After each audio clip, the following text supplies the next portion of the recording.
चाहे केंद्र की हो चाहे प्रदेश की हो, सरकार महंगाई कंट्रोल नाकाम रही है, फेल रही है।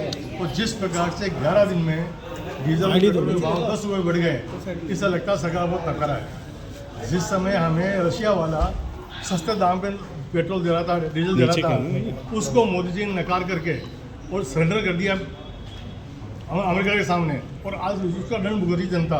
तो हमारी ये मांग है कि महंगाई कम करें, महंगाई पर कंट्रोल करें, और सरकार इनसे नहीं चलती है तो इस्तीफा देवें। विपक्ष तैयार बैठा सरकार चलाने के लिए, और नहीं तो जनता इस आंदोलन को और उग्र करेगी और सरकार को संभालना मुश्किल पड़ जाएगा। पूरे राजस्थान में महंगाई को लेकर एक व्यापक जन आंदोलन की घोषणा की है। आज अजमेर उत्तर विधानसभा के दोनों ब्लॉक कांग्रेस के अध्यक्ष और ब्लॉक कांग्रेस कमेटियां और सारे जिले के महत्वपूर्ण नेता लोग महंगाई के खिलाफ सरकार ने जो हालात कर रखी है, डबल इंजन की सरकार ये कह के आई थी सत्ता में कि महंगाई को कम करेंगे। इनकी बातें एक से बढ़कर एक जनता देख गई, और अब जनता में बहुत गुस्सा है। महंगाई की हालत ये हो गई है कि अब तो ये पीड़ा जो है सहने योग्य नहीं रही है। महंगाई डीजल का, पेट्रोल का, आप देख रहे हो रसोई गैस का, और आम ज़रूरत की जो चीज़ें, क्योंकि डीजल और पेट्रोल और गैस बढ़ती है तो आम कंज्यूमर पे उसका इफेक्ट होता है। सब्जियों के दाम देख लो, खाने पीने की चीज़ों में देख लो।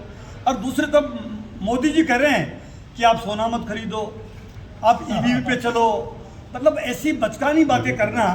प्रधानमंत्री जी, आपने इतने वादे किए जनता से, और तो क्या कह सकते हैं, गरीब की हाय से लोग भस्म हो जाता है। अगर आपने इसी ढंग से आप रहे तो जिस प्यार से, जिस आशीर्वाद से देश की जनता ने आपको प्रधानमंत्री चुना, आपको मुख्यमंत्री चुना, बहुत अपेक्षाएं थी आप पे कि आप कुछ ना कुछ रिवोल्यूशनरी चेंज करेंगे देश में, गरीबों की सुनेंगे। आप ये कह के आए थे कि मैं एक चाय वाले का बेटा हूँ, आप ये कह के आए थे मैं गरीब का बेटा हूँ। लोगों ने विश्वास किया आप पे, लेकिन वास्तव में जनता को आपने ठगा है, ये जनता महसूस कर रही है।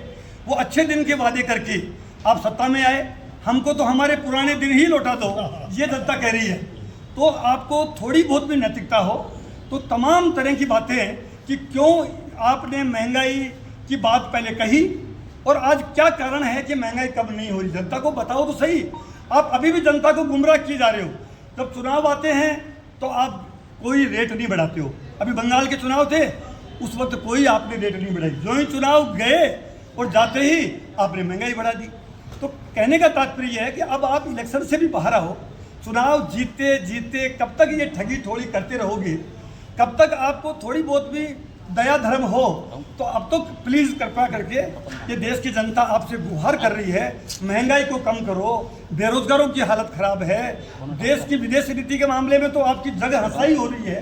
क्या क्या बात करें, आज पर्टिकुलर महंगाई पे बोल रहा हूँ कि महंगाई के लिए आप कुछ ना कुछ कीजिए प्रधानमंत्री जी, कुछ ना कुछ कीजिए भजन लाल जी। कोई ना कोई आप महंगाई पर कंट्रोल करने का, पेट्रोल और जो रसोई गैस और ये जो डीजल है, इस पर सेस ही कम कर दो। स्टेट गवर्नमेंट चाहे तो वो सेस कम कर सकती है, वो चाहे तो जनता को सेस कम करके रिलीफ दे सकती है। लेकिन आप देख रहे हो भजन लाल जी की सरकार मस्त है, मोदी जी की सरकार मस्त है, और देश की जनता, राजस्थान की जनता त्रस्त है। एक अल्टीमेटम दिया है 7 दिन का हमने सबको कहा है, हमने अगर 7 दिन के अंदर अंदर पानी की समुचित व्यवस्था नहीं की तो हम एक उग्र प्रदर्शन करेंगे, और उसकी जिम्मेदारी तमाम जिला प्रशासन की, सरकार की होगी।